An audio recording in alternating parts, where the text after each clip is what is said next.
10 days.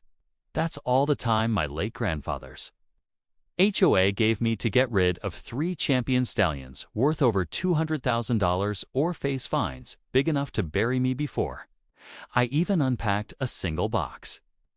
I just inherited 500 acres of prime horse country, a legacy my grandfather spent 40 years building.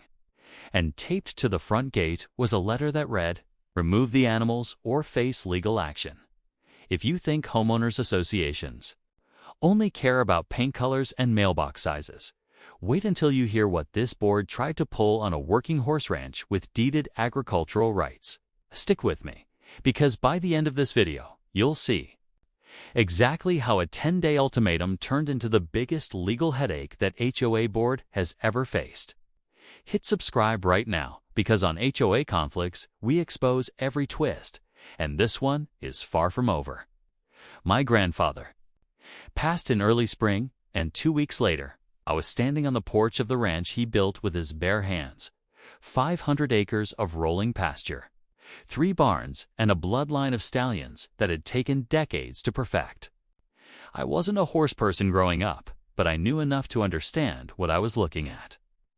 Champion genetics, a working breeding operation, and a piece of land that had been agricultural long before a single HOA sign ever existed nearby.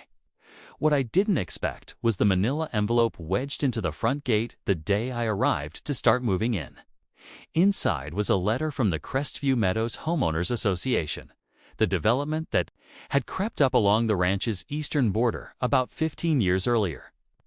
The letter claimed that livestock exceeding 2 animals, including stallions and breeding males, violated a community covenant added in a 2019 amendment, and that I had 10 days to relocate or sell the horses before daily fines began stacking up. 10 days. Not 10 weeks, not 10 months. 10 days to dismantle a breeding program that took my grandfather a lifetime to build on. Land that existed before their subdivision was even a blueprint. My first instinct was panic, followed almost immediately by something colder and more useful: suspicion.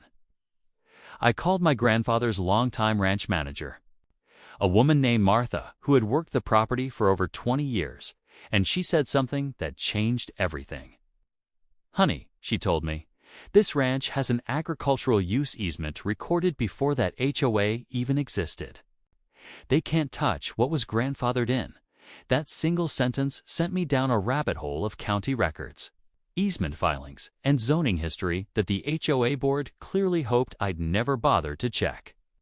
I spent the next 3 days at the county recorder's office instead of packing boxes. What I found was a deeded agricultural exemption filed in 1987, decades before Crestview Meadows broke ground, explicitly protecting livestock operations on the parcel from future residential covenants. In plain terms, the HOA's 2019 amendment legally could not apply to my grandfather's land, no matter how many letters they taped to my gate. I also discovered something the board definitely did not want surfacing.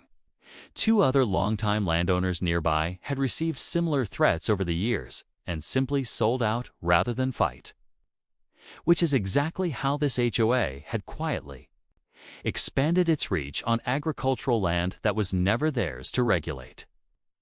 Armed with the easement documents, I requested a formal meeting with the HOA board, and I brought a real estate attorney who specializes in land use disputes. I'll be honest, walking into that room felt like walking into a courtroom built entirely out of folding chairs and bad lighting. But the energy shifted the moment my attorney laid the 1987 filing on the table. The board president, a man who had clearly never expected pushback, tried to argue that the amendment applied to all properties bordering the community.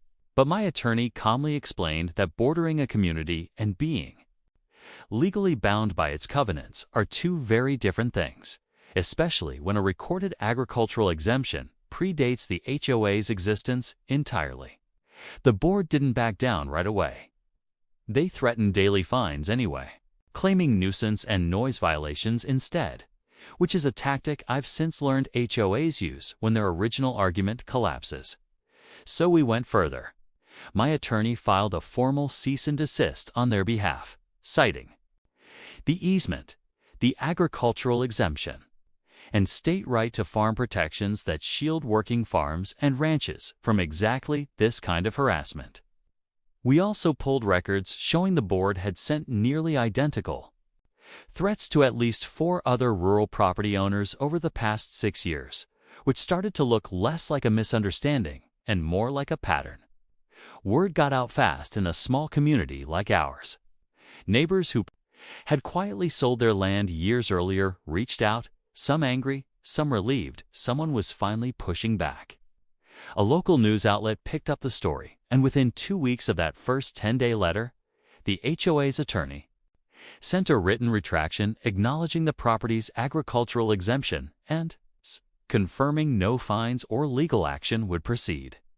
My grandfather's stallions stayed exactly where they belonged, and the ranch he spent his whole life building is still standing strong today, fully operational and fully protected. This wasn't just a win for me. It exposed a pattern that probably would have continued unchecked if I hadn't dug into those old records instead of panicking and selling. If you've ever felt like an HOA was overstepping into territory it had no legal right to touch, you are absolutely not alone, and this will not be the last story like it on this channel. If this story made your blood boil, smash that subscribe button right now and turn on notifications, because HOA Conflicts brings you a brand new real HOA horror story every single week. Drop a comment telling me what HOA nightmare you or someone you know has survived. I read every single one, and your story might just become our next video. Like this video if you believe property owners deserve to know their rights, and share it with anyone who's ever gotten an unfair letter taped to their gate.